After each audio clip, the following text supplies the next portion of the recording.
বিসমিল্লাহির রহমানির রহিম। আসসালামু আলাইকুম ওয়া রাহমাতুল্লাহ। খানা খাওয়া মুসলমানদের জন্য কতটা গুরুত্বপূর্ণ এটা প্রত্যেক মুসলমান খুব ভালো করে জানে। পৃথিবীর প্রতিটি মানুষও জানে যে মুসলমানদের কাছে খানা খাবার কতটা মর্যাদা আছে। খানা খাওয়া হলো মুসলমানদের হৃদয়ের স্পন্দন। যে ব্যক্তি সারা জীবন দিনে 5 বার কাবা শরীফের দিকে কিবলামুখী হয়ে নামাজ পড়েন, তার মন কেন চাইবে না যে যেই দিকে সে নামাজ পড়ে সেই দিকে মুখ করে কাবার সৌন্দর্য ও মর্যাদা স্বচক্ষে দেখতে পায়।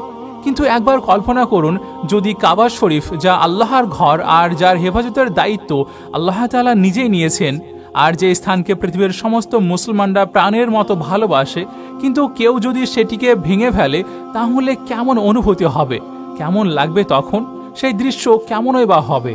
হ্যাঁ, একটি সময় পৃথিবীকে এমন দৃশ্যও দেখতে হবে, কারণ এই বিষয়ে আমাদের প্রিয় নবী হযরত মুহাম্মদ মুস্তাফা সাল্লাল্লাহু আলাইহি ওয়াসাল্লাম স্বয়ং বলেছেন যে কিয়ামতের বড় বড় আলামতের মধ্যে একটি হলো এক ব্যক্তি মক্কায় প্রবেশ করবে এবং খানা কাবাকে ভেঙে ফেলবে, তারপর টুকরো টুকরো করে তা সমুদ্রতে ফেলে দেবে।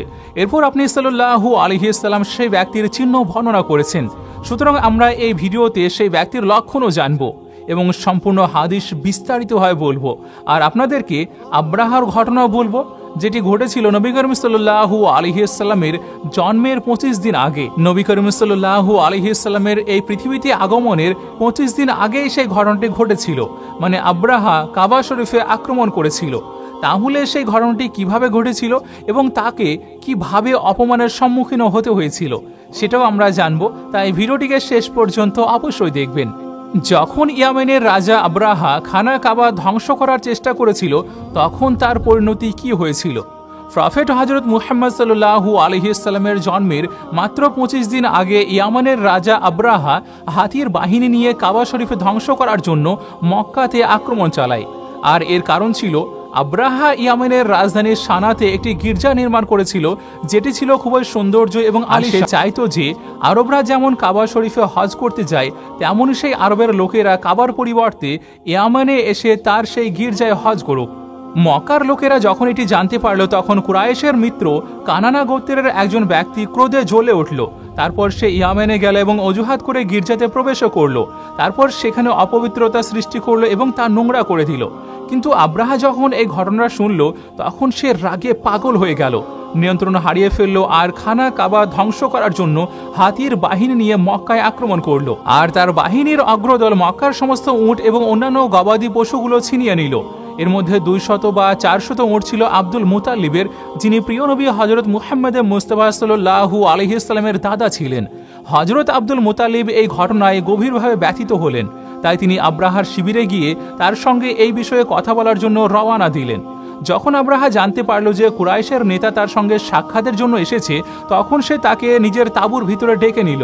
আর আব্রাহা যখন আব্দুল মুতাল্লিবকে দেখল, তিনি উচ্চকায়, মর্যাদাবান, অতীব সুদর্শন, আর যার কপালে নূরের জ্যোতি উদ্দাসিত, তখন মুখ দেখা মাত্রই আব্রাহা ভীত সন্ত্রস্ত হয়ে পড়ল।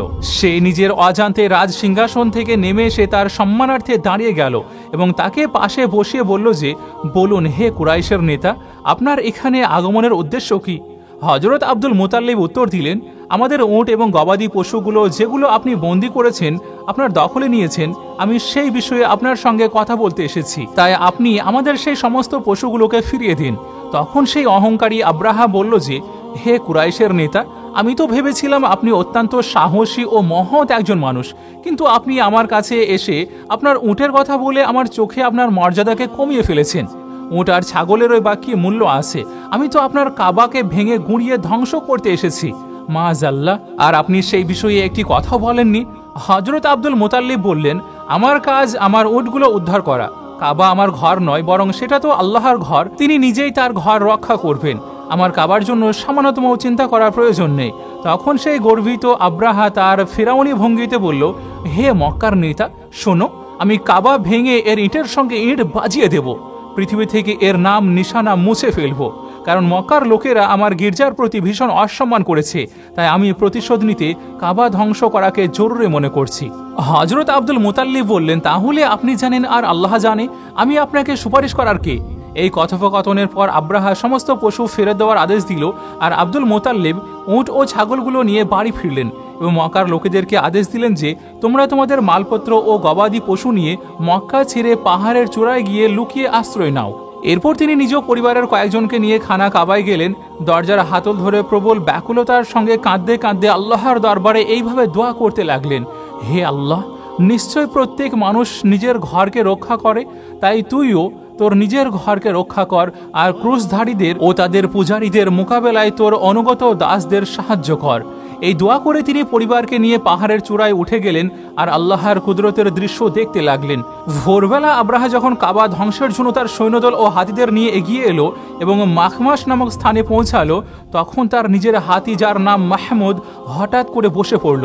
আব্রাহা তাকে অনেক মারল, বারবার তাড়না করলো, কিন্তু ঠিক তখনই আল্লাহর শাস্তি আবাবিল পাখির রূপে প্রকাশ পেল আর অসংখ্য ছোট ছোট পাখি ঝাঁকে ঝাঁকে এলো, যাদের ঠোঁট ও নখরে 3টি করে কঙ্কর ছিল। সমুদ্রের দিক থেকে তারা কাবার দিকে আসতে লাগলো আর আব্রাহার বাহিনীর উপর প্রবল শক্তিতে পাথর বর্ষণ করতে শুরু করলো। এমন তীব্রভাবে মুহূর্তের মধ্যে আব্রাহার সৈন্যদল ও হাতিগুলো ছিন্ন ভিন্ন হয়ে গেল। এই পাথর নিক্ষেপ ছিল আল্লাহর ভয়ঙ্কর ক্রোধের এমন আঘাত, যা যখন কোনো হাতি সওয়ার ব্যক্তির মাথায় পড়ত তখন তার দেহ ভেদ করে হাতির শরীর পর্যন্ত চলে যেত। এমনইভাবে আব্রাহার বাহিনীর একজনও জীবিত রইল না, আর সবাই হাতিসহ এমনভাবে ধ্বংস হয়ে গেল যে তাদের দেহ টুকরো টুকরো হয়ে মাটিতে ছড়িয়ে ছিটিয়ে পড়ে রইল। কুরআন মাজিদের সূরা ফিলে আল্লাহ তাআলা এই ঘটনার উল্লেখ করে ইরশাদ করেছেন, হে প্রিয় নবী, আপনি কি দেখেননি আপনার প্রতিপালক সেই হাতিওয়ালাদের সাথে কি আচরণ করেছিলেন? তিনি কি তাদের ষড়যন্ত্র ধ্বংস করে দেননি? আর তিনি কি তাদের উপর ঝাঁকে ঝাঁকে পাখি প্রেরণ করেননি, যারা তাদের উপর পাথরের কঙ্কর নিক্ষেপ করেছিল? ফলে তিনি তাদের চিবানো তৃণের মতো করে দিয়েছিলেন। যখন আব্রাহা ও তার সেনাদের এই পরিণতি হলো, তখন আব্দুল মুতাল্লিব পাহাড় থেকে নেমে এসে আল্লাহর শুকরিয়া আদায় করলেন। এরপর সমগ্র আরববাসী তখন থেকেই তাকে আল্লাহ প্রেমিক ও ঈশ্বর লাভ করা একজন বরেণ্য ব্যক্তি হিসাবে সম্মান করতে লাগলো। তো এবার আমরা সেই ঘটনার কথা বলছি যা কিয়ামতের নিকটে সংঘটিত হবে, যার কথা হযরত মুহাম্মদ মুস্তাফা সাল্লাল্লাহু আলাইহি ওয়াসাল্লাম বলেছেন। আল্লাহ পাকের রাসূল সাল্লাল্লাহু আলাইহি ওয়াসাল্লামের প্রতি বিশেষ অনুগত এই যে আল্লাহ তাআলা তাকে এমন সমস্ত জ্ঞান দান করেছেন যা আমাদের মানব মস্তিষ্ক কল্পনাও করতে পারে না। আমাদের নবী সাল্লাল্লাহু আলাইহি ওয়াসাল্লাম যা কিছু বলে দেন তা অবশ্যই ঘটেই থাকে। আল্লাহ তাআলা ইরশাদ করেন, তিনি অর্থাৎ নবী করিম সাল্লাল্লাহু আলাইহি ওয়াসাল্লাম নিজের ইচ্ছায় কিছু বলেন না, তিনি কেবল সেই কথাই বলেন যা তার প্রতি ওহী করা হয়। আল্লাহর জ্ঞানের বিশাল সমুদ্রের তুলনায় নবী করিম সাল্লাল্লাহু আলাইহি ওয়াসাল্লামের জ্ঞান একটি নক্ষত্রের মতো, কিন্তু সেই এক ফোঁটা জ্ঞান ও সমগ্র সৃষ্টির জন্য সমুদ্রের সমান। সত্যি আমরা নবী করিম সাল্লাল্লাহু আলাইহি ওয়াসাল্লামের জ্ঞানের পরিমাণ অনুমান করতে পারি না, আর আল্লাহর সত্তা তো অনেক বিস্তৃত, তাই আমরা কিভাবে তার সীমা অনুমান করব? নবী করিম সাল্লাল্লাহু আলাইহি ওয়াসাল্লাম নিজের আগে আসা নবীগণ এবং তাদের উম্মতদের সম্পর্কে যেমন বলেছেন, তেমনই ভবিষ্যতে যা ঘটবে সেগুলোর সম্পর্কে বলেছেন। মুহাদ্দিস ও মুফাসসিরদের মতে যখন কিয়ামত ঘনিয়ে আসবে তখন খানা কাবা ধ্বংস করার ঘটনাও ঘটবে।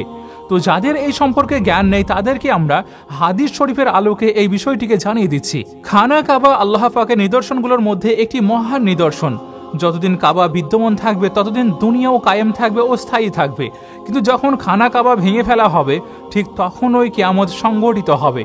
আর যখন কিয়ামত নিকটে আসবে তখন এক দুষ্ট হাবশি খানা কাবাকে ভেঙে ফেলবে, তারপর ওই কিয়ামত সংঘটিত হবে। নবী করিম হযরত মুহাম্মদ মুস্তাফা সাল্লাল্লাহু আলাইহি ওয়াসাল্লাম ইরশাদ করেছেন, হাবশাকে ছেড়ে রাখো যতক্ষণ সে ইয়ামানকে ছেড়ে রাখে, কারণ কাবার খাজানা বের করা হবে না, তবে এক ছোট পায়ের পাতার হাবশি কাবাকে ভেঙে ফেলবে।